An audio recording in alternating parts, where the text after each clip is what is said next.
Sa pong mapagpalang araw sa bawat isa, sa bawat hinirang ng ating Panginoong Hesus.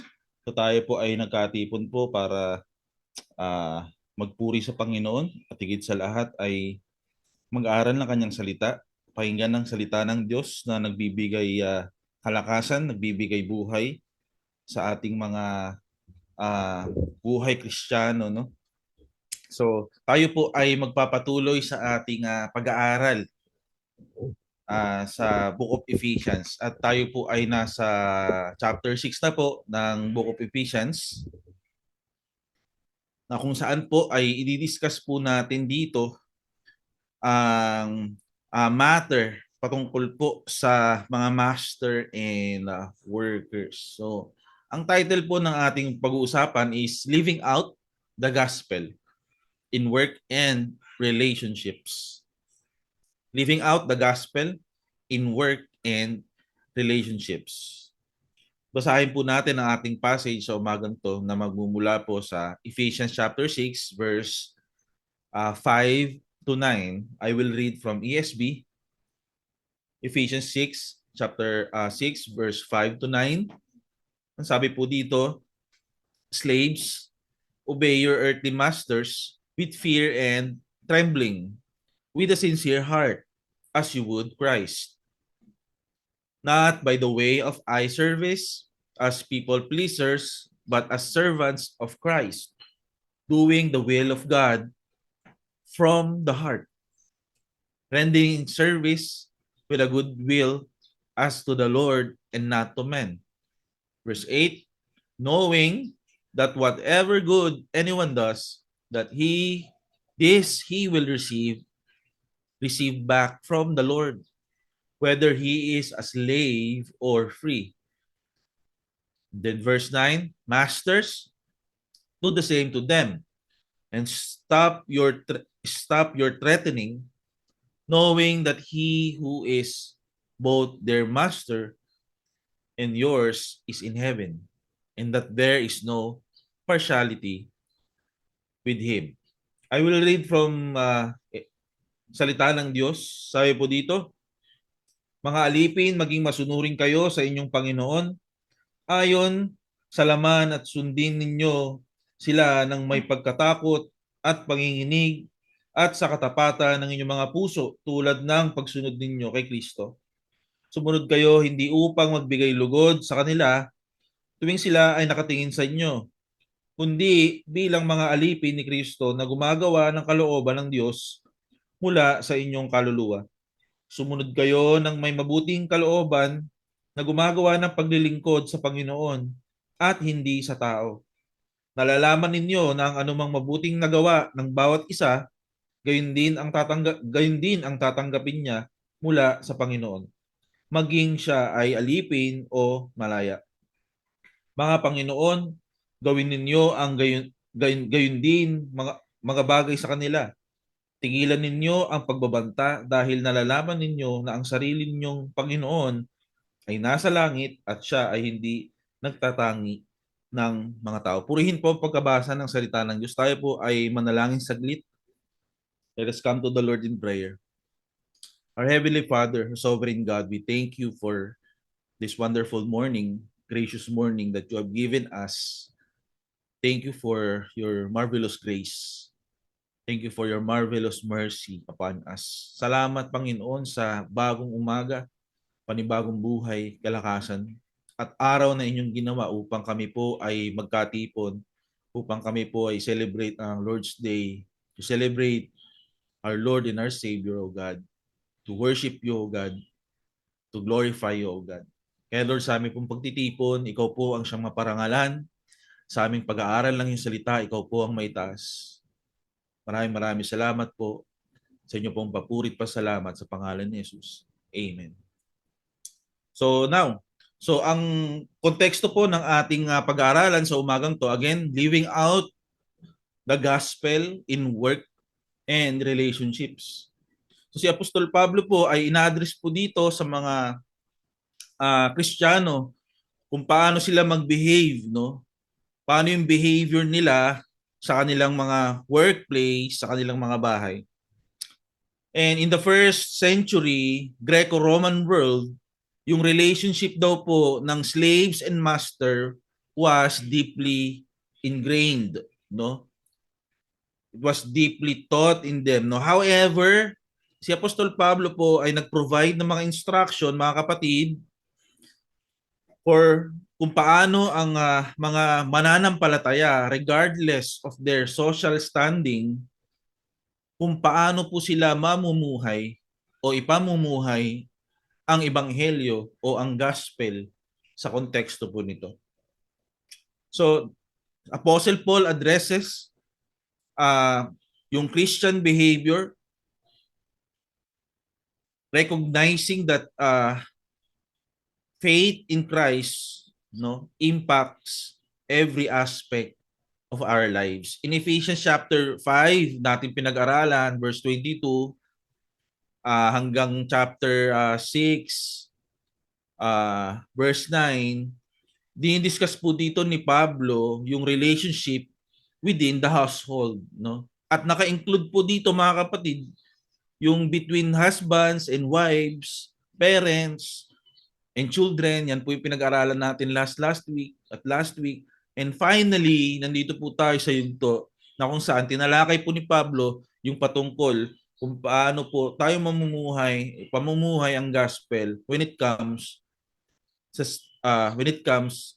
sa konteksto po ng slaves and masters, kung paano po yung relasyon na ito in the light of the gospel, no?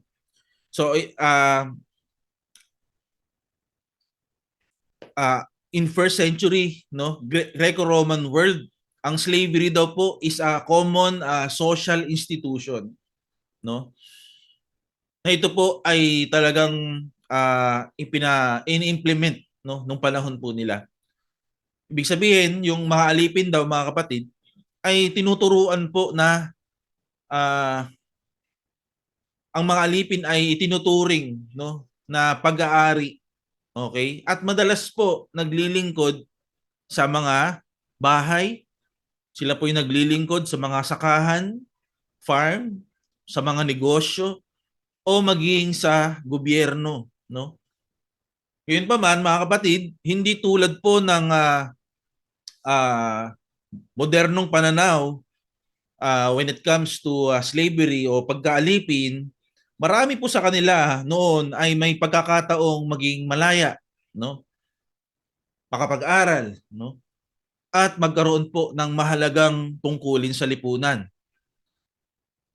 At mga kapatid, don't get me wrong, Paul does not endorse or condone slavery bilang isang institusyon, but instead, Apostle Paul redefines the relationship between slaves and masters in the light of the gospel. So rather than focusing, mga kapatid, on social, sabi nga, social revolution, Apostle Paul emphasizes spiritual transformation. Kung paano mga mananampalataya, whether yung mga positions nila, no, sa authority, whether it's in servanthood or authority, they should conduct themselves as followers of Christ, no? So, nananawagan po si Apostol Pablo para sa obedience, pangalawa, integrity, at pangatlo po is yung sincerity ng mga slaves. Not as a means of appeasing human masters, but as an act of worship to Christ. No, gayon din po, mga kapatid, na tinuturuan din po niya ang mga masters, mga Panginoon o mga amo na mamuno ng may katarungan, no? Nang mamuno ng may malasakit, no? Mamuno ng merong pag-aaruga, no? At ipinapaalala po sa kanila, pinapaalala po sa mga Panginoon o mga amo o mga master na mayroon din po silang Panginoon, no, na makapangyarihan at nag-iisang Panginoon sa langit. So ang turo pong ito mga kapatid, this teaching is uh, to both slaves and masters ay meron pong sinasabi dito, meron pong equal, no? Meron pong patas na katatayuan sa harap po ng Panginoon. At ito po ay talagang kina-challenge po yung nabanggit natin kanina, yung tinatawag pong social rules o yung social standard nung panahon po nila.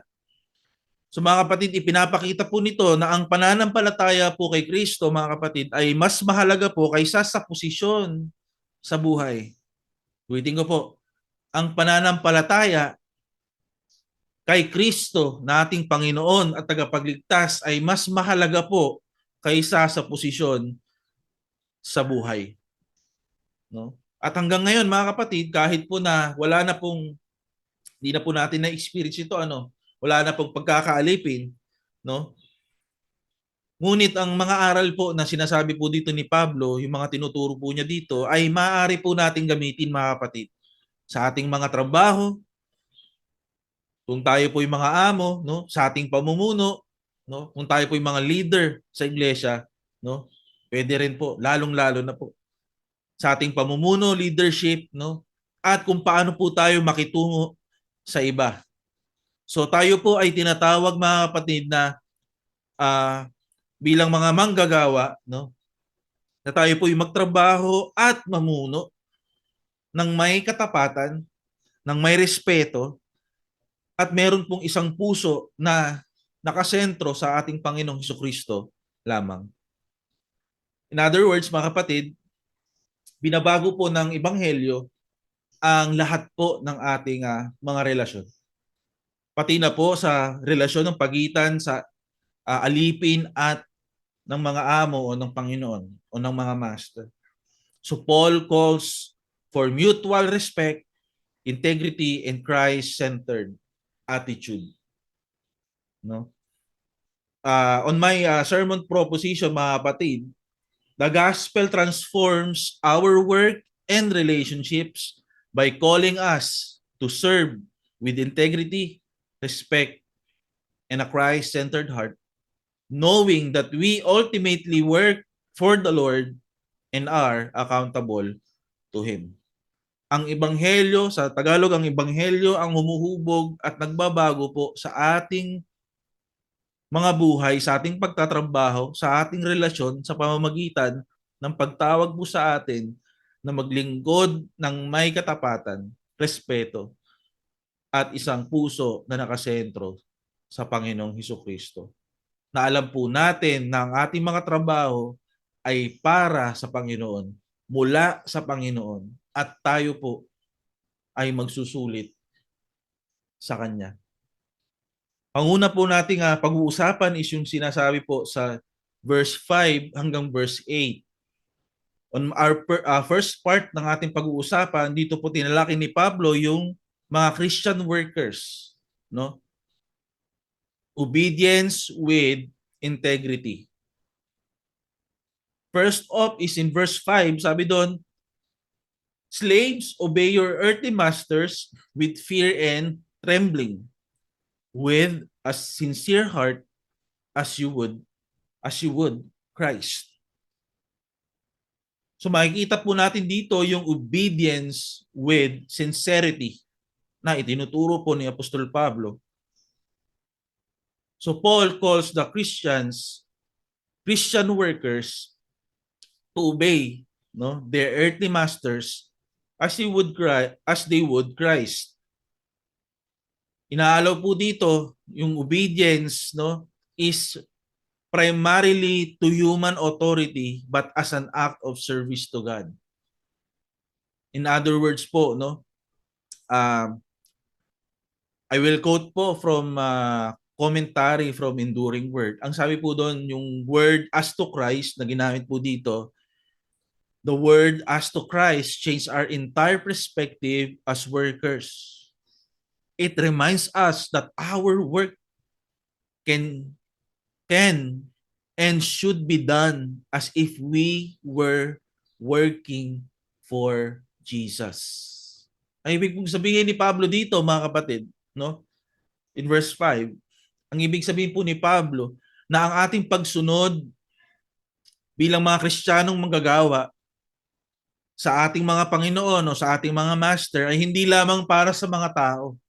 Hindi lang para sa tao, kundi ito ay isang uri ng obedience, isang uri ng pagsunod sa ating Diyos. Na kapag tinutupad nila ang kanilang mga tungkulin sa trabaho ng merong sensiridad, no?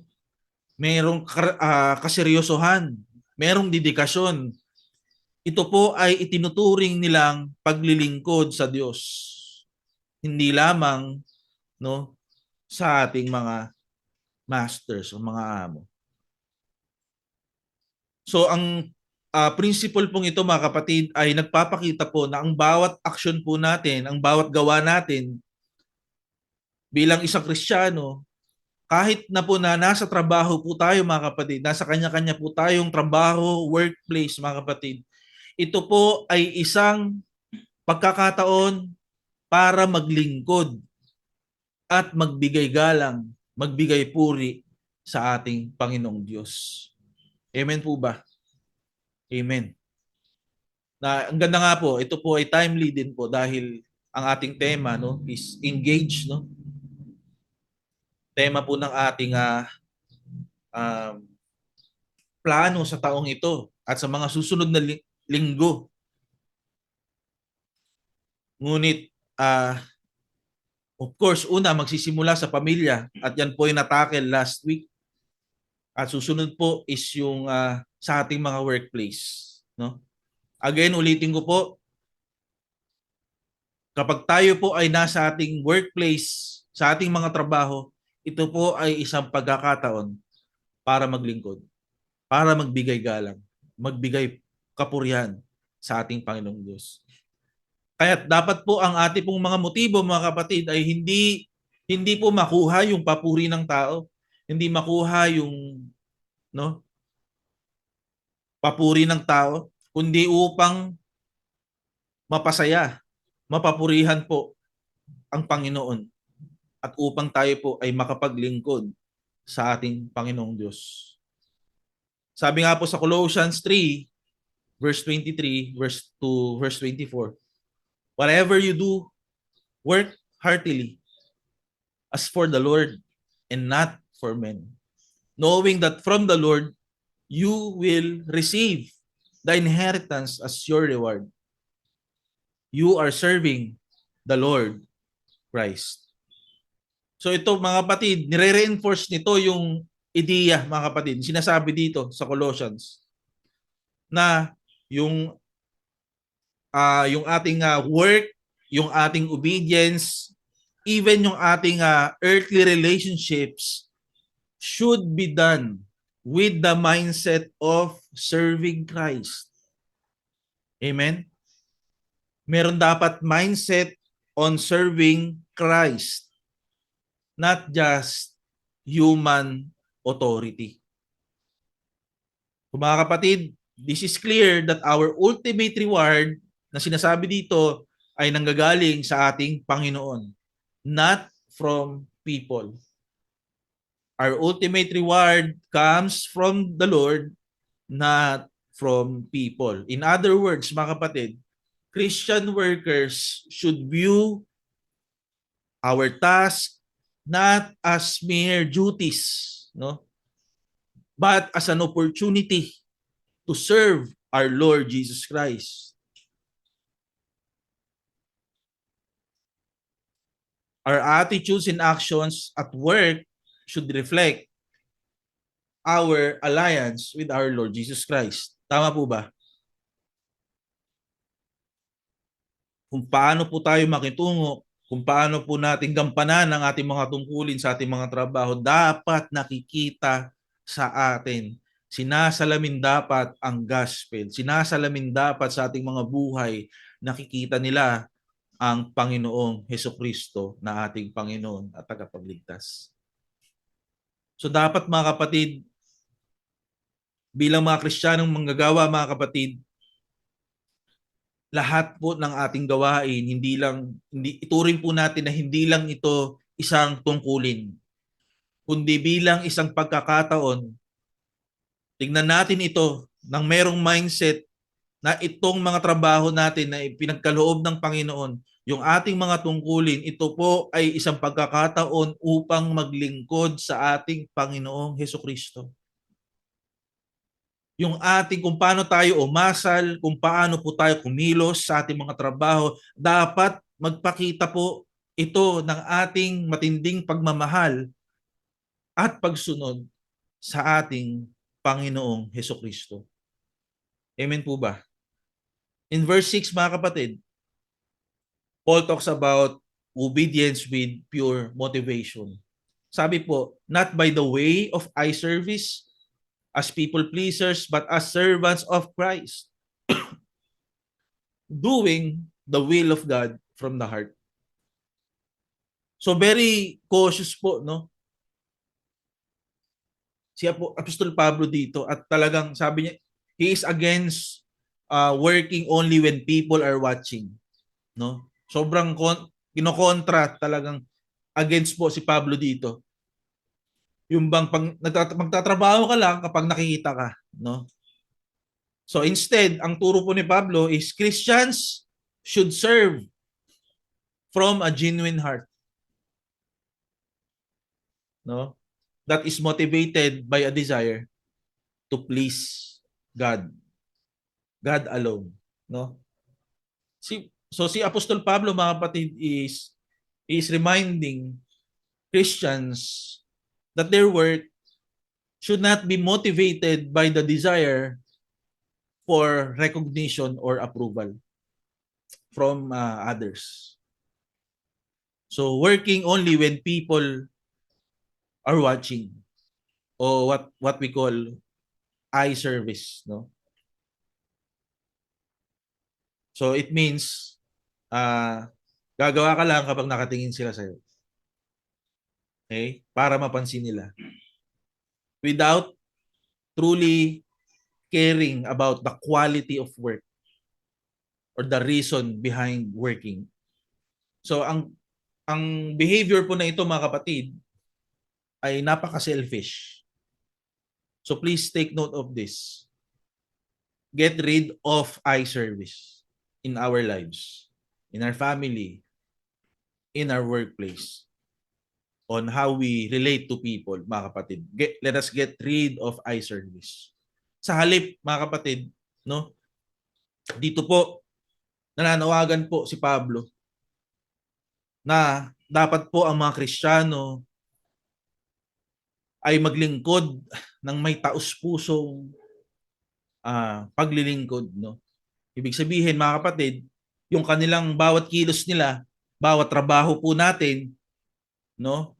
O anumang gawain po natin, dapat nagmumula po sa isang tapat na pagnanais, isa pong tapat na layunin. Meron po tayong layunin na parangalan ang ating Panginoong Diyos. So mga kapatid, ito po ay tungkol sa pagtatrabaho po ng merong pagsusumikap, ng meron pong integridad. No? Dapat ganun po tayo when it comes in our workplace, no? Dapat masikap, dapat may integridad.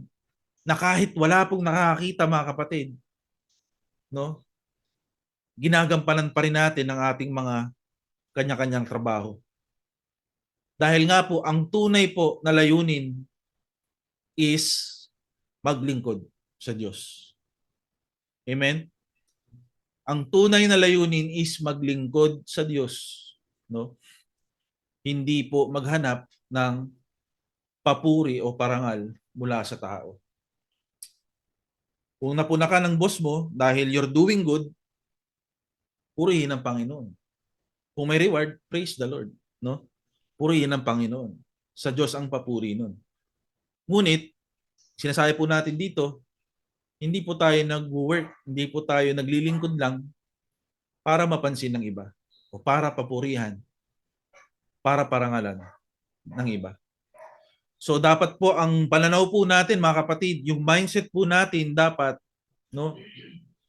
Sa pang-araw-araw po nating gawain, sa pang-araw-araw po nating trabaho, sa pang-araw-araw po nating mga responsibilities, tasks, mga gawain po natin, malaki man o maliit, no? Gampanan po natin ng buong husay, buong sikap, at may buong integridad, mga kapatid. Dahil po, ang tunay na gantimpala po, ang tunay na reward o gantimpala po ay magmumula at nagmumula sa Diyos. Na siya pong nakakakita ng lahat at mas pinahahalagahan ang pagiging tapat, no? Kaysa po sa panlabas na anyo. So mga kapatid, in the essence, no, Paul is encouraging believers. Paul is encouraging Christians to make their work a form of worship, no? A form of worship na kung saan they will reflect, no, their relationship, our relationship with Christ, where the motivation is always rooted in love for our God and our desire to do His will. Ating pagnanais na masunod ang kalooban ng ating Panginoong Diyos. In other words, mga kapatid, Christians' work ethic should not be based on the approval of others, but on pleasing Christ alone, regardless of visibility or recognition. Amen? Next, verse 7. Dito po, tinakil po ni Pablo yung pag-obey po with joyful willingness. No? Joyful willingness. Sabi doon, verse 7, rendering service with goodwill as to the Lord and not to man. Not to man. So dito po, ine-emphasize po ni Apostol Pablo ng ating mga trabaho, we do it willingly, joyfully, as if we are serving the Lord. So this means, mga kapatid, na kahit bigyan tayo ng mga difficult task, mga komplikadong task, na tipong tingin natin parang hindi ko kaya, we should approach this with enthusiasm, knowing that when we do this, we honor our Lord God. So mga kapatid, binibigyan din po dito ni Pablo yung ating ugali sa trabaho, mga kapatid. Na yung ating mga ugali sa trabaho, yung ating mga behavior sa ating trabaho, ay kasing halaga ng mismong trabaho. Do you get?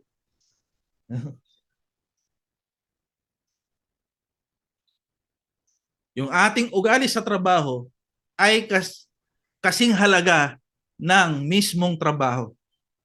Ano ibig sabihin nun?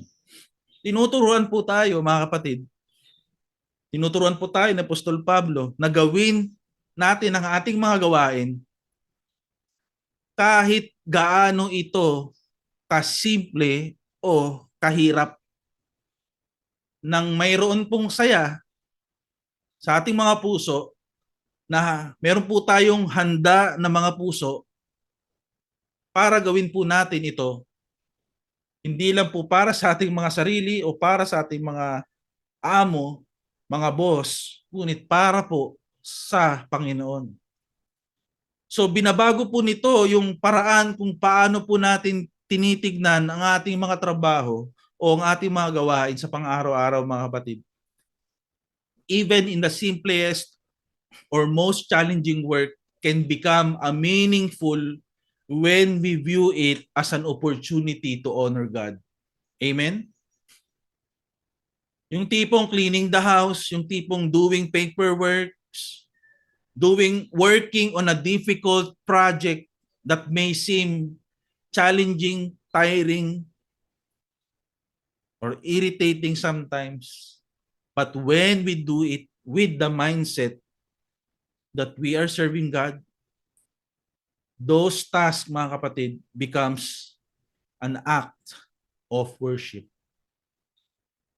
Amen. By doing our work joyfully with a positive attitude, we will reflect God's love. We will reflect God's goodness to others. For 1 Corinthians chapter 10 verse 31, so whether you eat or drink or whatever you do it all for the glory of God. Napakaganda po ng verse na ito kasi nire-remind po tayo nito, mga kapatid, that everything we do, even in the simplest task, even in difficult tasks, should be done with the purpose of honoring or glorifying our God alone. Amen? Ibig sabihin, kahit anong trabaho yan, no matter how small or difficult, mga kapatid, pwede po yan maging act of our worship sa ating Panginoong Diyos. If it is done with right attitude, no? So hinihikayat po tayo ni Pablo, mga kapatid, bilang mga Kristiyano manggagawa, na makita po natin ang layunin at kahulugan ng bawat ginagawa po natin o bawat task natin, gawain po natin, kahit gaano po ito kaliit. As I mentioned earlier, no? Na hindi po mahalaga ang gawain kundi kung paano po natin ito ginagawa, no? Kung ginagawa ba natin ito ng buong puso. So kapag naisip po natin na ang lahat ng ginagawa po natin ay para magbigay po dun sa kaluhatian ng ating Panginoong Diyos, dapat gawin natin ito ng merong kasiyahan at may kaayusan. Amen? So yung ganito pong mindset, mga kapatid, yung ganitong pananaw ay talagang nagpapabago po ng how we treat, no, our work. No? Nagpapabago po sa ating trabaho.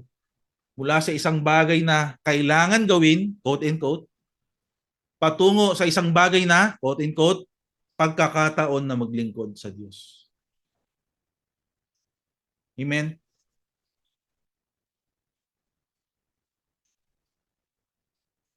When it comes to our work, babaguhin ito yung ating mga kaisipan. Mula sa kailangang gawin, patungo sa pagkakataong maglingkod sa Diyos. At yung kasiyahan, mga kapatid, natin ay nagiging matibay na patotoo ng ating pananampalataya sa ating Panginoon. In other words, work should not feel burdensome, but an opportunity to worship through service. Christian workers should find joy and purpose in every task, regardless of how small and simple it might seem. Proceed po tayo, verse 8. Knowing that whatever good anyone does, this he will receive back from the Lord. So dito, tinatakil po ni Pablo yung obedience with a promise of reward. So in-encourage po ni Apostol Pablo dito, tayong mga Kristiyano, to remember that God sees all work and He promises to reward every good deed done for His glory. No? So pinaalalahanan po tayo ni Pablo na mga Kristiyano na manggagawa na nakikita po ng Diyos ang lahat ng ating mga ginagawa. Wala pong lingid sa Panginoon, no? Nakikita niya po lahat, malaki man o maliit, no? Hindi ito tungkol sa paghahanap ng atensyon o pagkilala o recognition mula sa ibang tao, kundi ito po ay tungkol sa paggawa ng mabuti para sa glory ng Diyos. Dahil, mga kapatid, pinahahalagahan po ng ating Panginoong Diyos ang bawat mabuting gawa. At ipinapangako po ng ating Panginoon na meron pong gantimpala, may reward ang mga ito. Ang tanong, ano yung reward na to? So this reward that Paul mentions, mga kapatid, is not based on earthly position or social status. No? Whether someone is a leader, mga kapatid, or someone is in a humble position, whether they are rich, no, whether they are poor, God's judgment is based on the heart and the motivation behind the work. Halimbawa, mga kapatid, maaari pong may isang tao, meron po sa atin, no? O may isang tao na gumagawa ng trabaho na tila hindi po napapansin o parang hindi mahalaga para sa iba. Ngunit kung ginagawa niya ito ng tapat para sa kaluwalhatian ng Diyos, ang gawain po na iyon ay mayroong halaga sa paningin ng Diyos. Ano ba ibig sabihin nun? Para mas maunawaan po natin, quote po ulit ako ng commentary from Enduring Word dahil maganda po yung sinabi niya doon. Paul relates a final reason for working hard for the Lord. God will return to us in the measure that we have worked hard for others. He will not allow our hard work to go without reward. So yung paghihikayat po ni Pablo, mga kapatid, na alalahanin po natin yung pangako ng Diyos na gantimpala, ay nagbibigay po ito sa atin ng encouragement. Nagbibigay po sa atin ito ng lakas ng loob upang magpatuloy sa paggawa ng mabuting gawa, lalo na po kapag pakiramdam po natin, mga kapatid, na ang mga ginagawa natin ay para bang hindi napapansin ng iba, no? Pinapalakas po nito, mga kapatid, yung idea na wala na pong gawain na maliit, wala nang gawain na walang halaga kung ito ay ginagawa para po sa glory, kalwalhatian ng ating Diyos Ama. Matthew 6 verse 19 to 21. Do not lay up for yourselves treasures on earth where moth and rust destroy and where thieves break in and steal. But lay up for yourselves treasures in heaven whether neither moth nor rust destroys and where thieves do not break in and steal. For where your treasure is, there your heart will be also. So Christians should be motivated by the knowledge that God will honor our efforts. Not with temporary rewards, but with eternal reward. Amen? Yun po yung mas mahalaga. Kaya nga sabi doon sa Matthew 6, mas mahalaga yung treasure doon sa langit, no, kaysa treasure dito sa lupa. Sa madaling salita, mga kapatid, no work is insignificant in the eyes of God. Every act of faithfulness and service will be rewarded, reminding believers to keep an eternal perspective. Amen? Para mas maunawa na, Tagalogin ko po. Wala pong gawain para sa Diyos na nonsense o walang halaga sa kanyang paningin, no? Yung bawat katapatan at paglilingkod daw po natin ay gagantimpalaan niya. At ito po ay nagpapaalala sa mga mananampalataya, sa ating mga mananampalataya na panatilihin ang ating pananaw, no, na meron pong eternal perspective doon sa walang hanggang gantimpala na sinasabi po dito ni Apostol Pablo. Second part po nating pag-usapan is about Christian employers naman. Natapos na natin sa mga workers, no? So, tingnan po natin yung mga responsibility and fairness in Ephesians 6 verse 9. Meron pong tatlong part yan. 9A, 9B,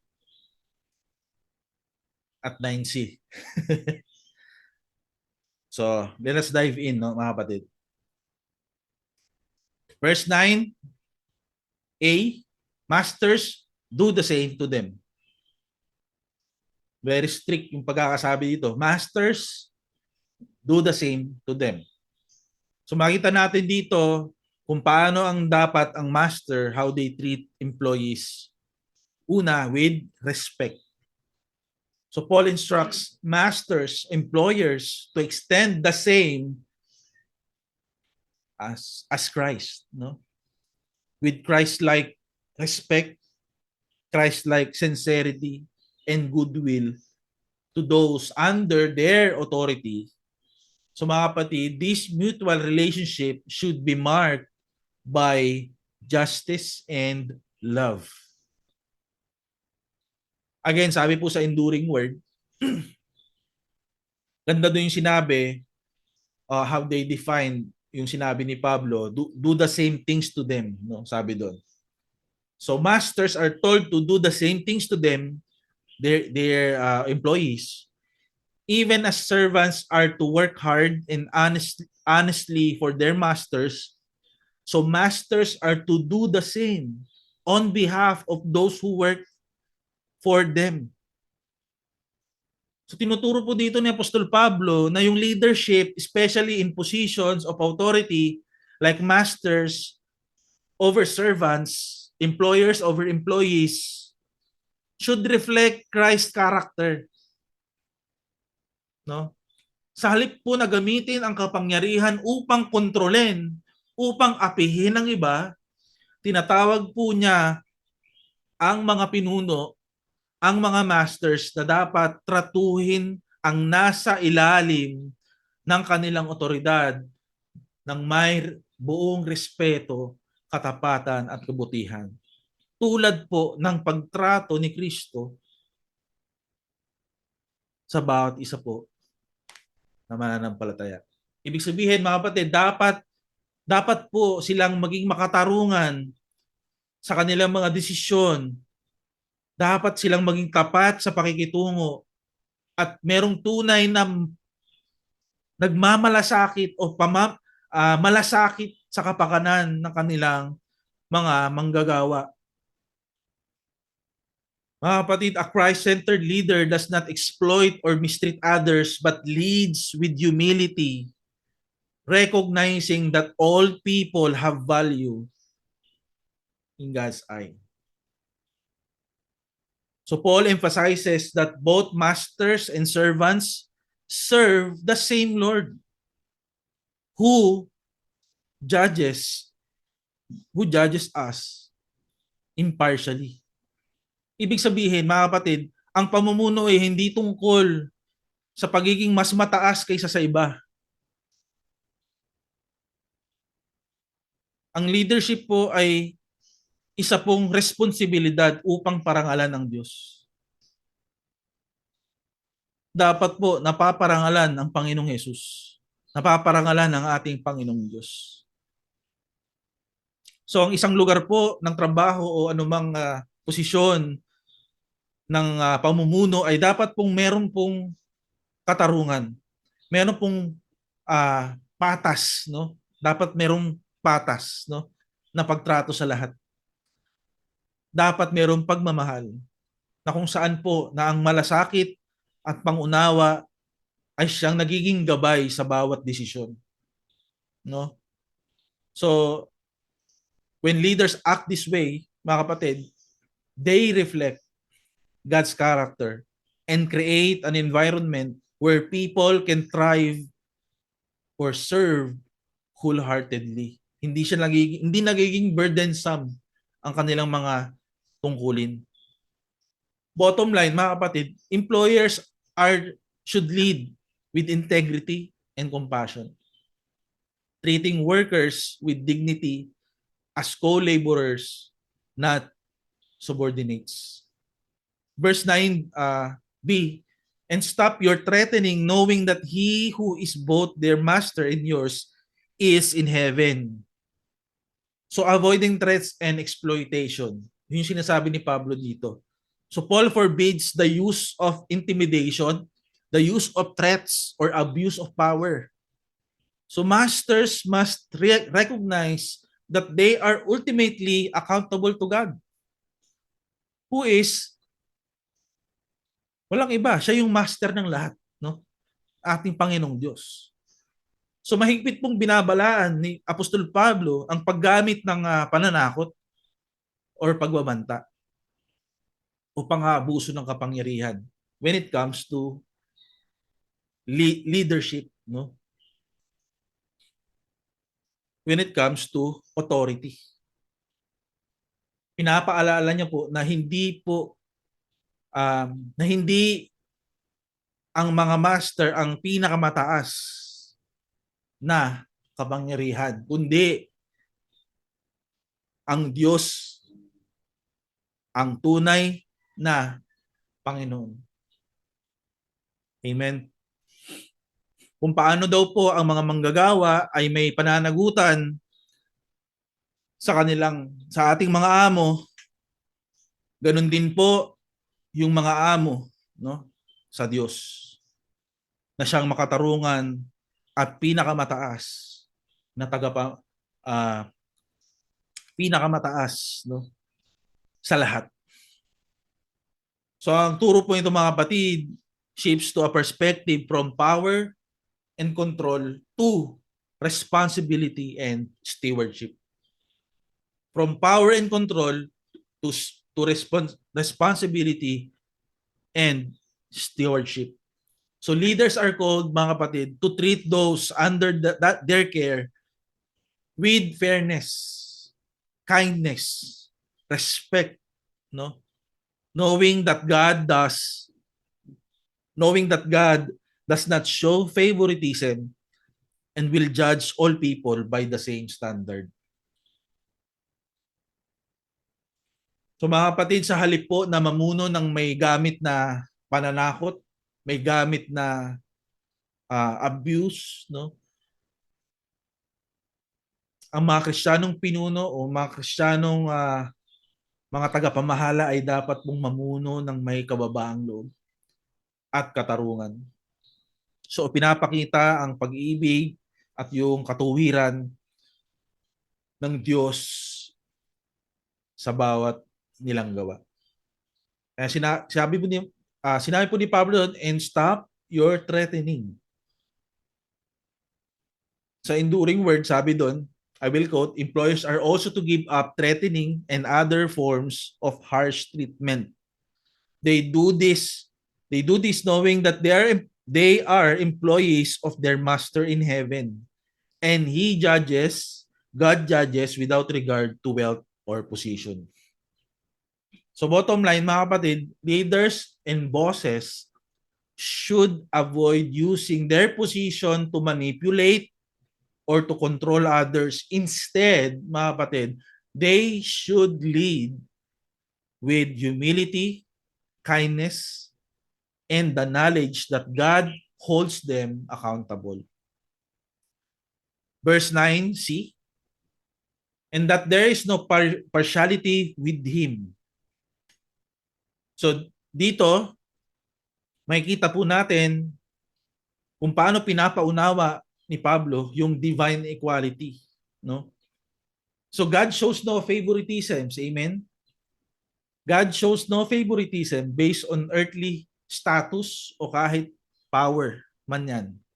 Both slaves and masters ay pantay-pantay sa harap ng Panginoon. Both masters and slaves and masters ay parehas pong i-judge ng Lord by the same standard of righteousness. So yung justice ng Panginoon, I believe that God's justice is perfect and impartial. No?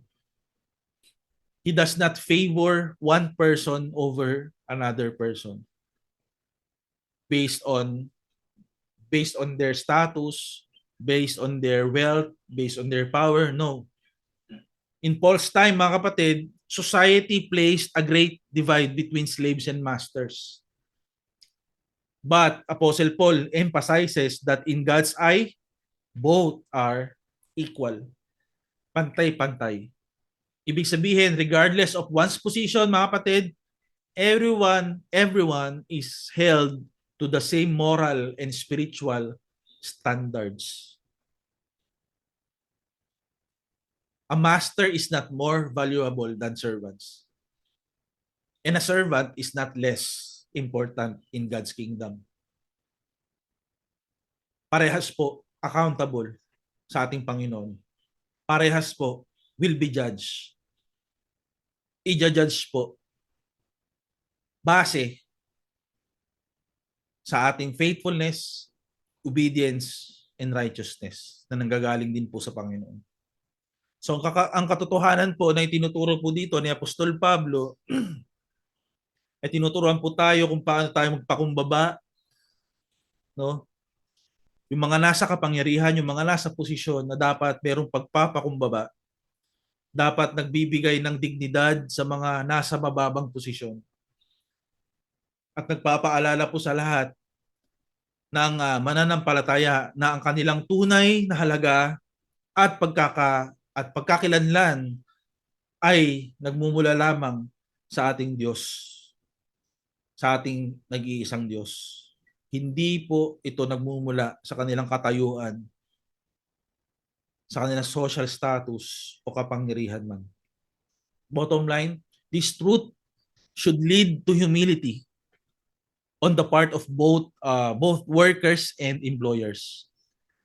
Dahil wala pong sino man ang nakahihigit sa paningin ng Diyos, maging alipin man o Panginoon.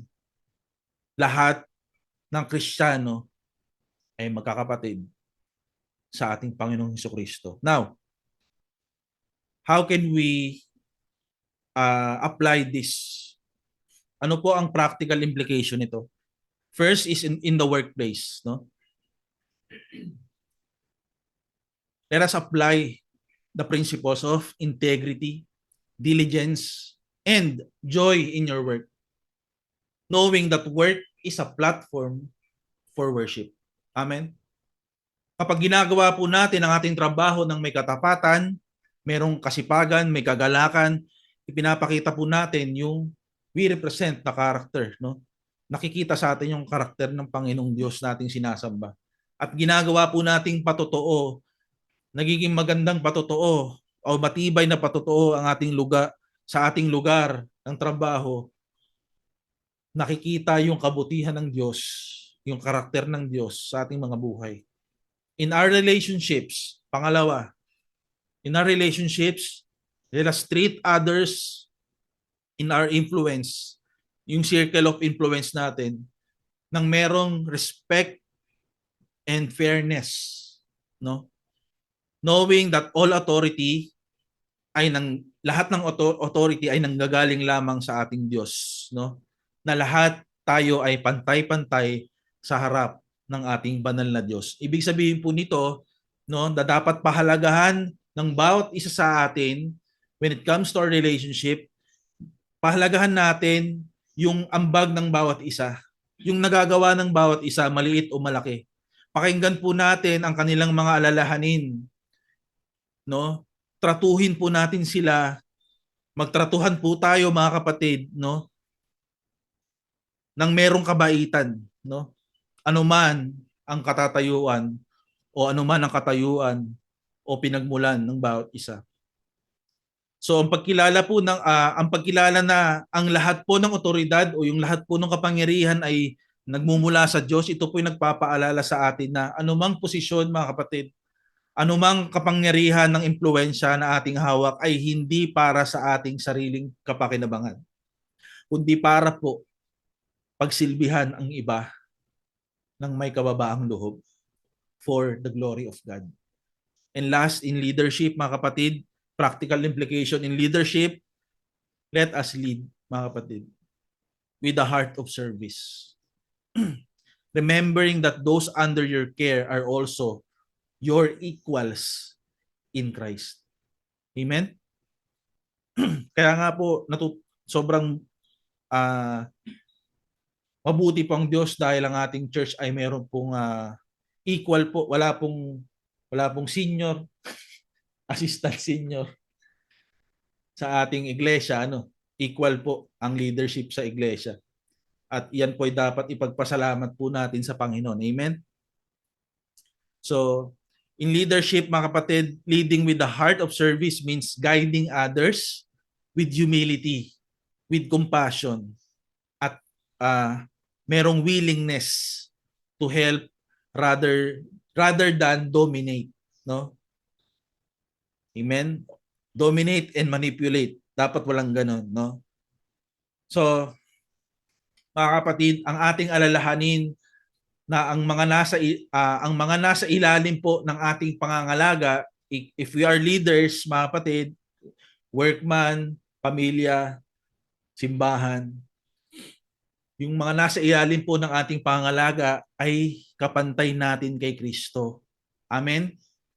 At tinuturo po ng salita ng Diyos sa atin na dapat tratuhin po natin sila ng may respeto at katarungan, may patas, no?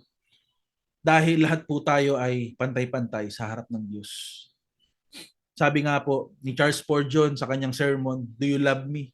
Sa kanyang sermon, I will quote from his sermon, volume 3, noong 1857, sabi ni Charles Spurgeon, "The higher a man is in grace, the lower he will be in his own esteem. The higher a man is in grace, the lower he will be in his own esteem." So mga kapatid, recap po natin as we end, mga kapatid, ano pong impact nito, no? Ano pong gospel impact nito? So the gospel should radically change the way how we relate to one another, mga kapatid. Whether sa workplace man yan, sa bahay man yan, o kung saan mang lugar, o saan mang mga nakapalibot po sa atin, both workers, both employers are called to serve Christ, mga kapatid. For workers, serve with sincerity, joy, and excellence as if serving Christ, no? For employers, for leaders, lead with fairness, lead with respect, lead with humility, recognizing that God as the ultimate authority. Siya lamang yung pinakamataas na otoridad sa lahat sa atin. At para sa lahat, mga kapatid, for everyone, mga kapatid, our work and relationship should reflect the gospel. Ulitin ko po, our work, our relationship should reflect the gospel, knowing that God rewards faithfulness. Amen. Purihin po ang Panginoong Diyos. On my end, mga kapatid, I urge every one of us, I encourage each one of us, brothers and sisters, let us live as those who are not working for human approval, but for the glory of God alone, knowing that He, our God, will reward us. Tayo po ay gumabay at paglingkuran ang iba ng may pagpapakumbaba. Tandaan po natin na lahat tayo ay pantay-pantay sa harapan ng iisang Panginoon sa langit na ating Diyos. Tayo po ay lumapit sa Panginoon at manalangin.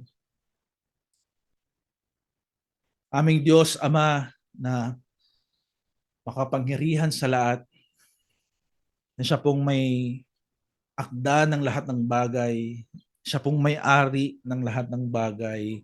Kami po ay lumalapit po sa iyo bilang iyong mga nilikha. Salamat po sa iyong wisdom, Panginoon. Salamat po sa iyong biyaya, Panginoon, na patuloy mo, Panginoong, pinapadama at pinaparanas sa iyong mga anak. Salamat po sa iyong mensahe sa umagang to. I pray, Panginoon, na lahat ng ito, Panginoon, ay tumimo sa aming mga puso, that this should lead to transform the way we think, the way we act, Panginoon, of how we worship din, Panginoon, sa harapan mo, Lord. Nawa po'y magkaroon ito ng malaking impact, Panginoon. Salamat, O Diyos, sa iyo po ang lahat ng papuri, sa iyo po ang lahat ng pasasalamat. Tinataas ka namin, Panginoon, sa aming kalagitnaan, sa aming iglesia. Sa pangalan ni Jesus. Amen.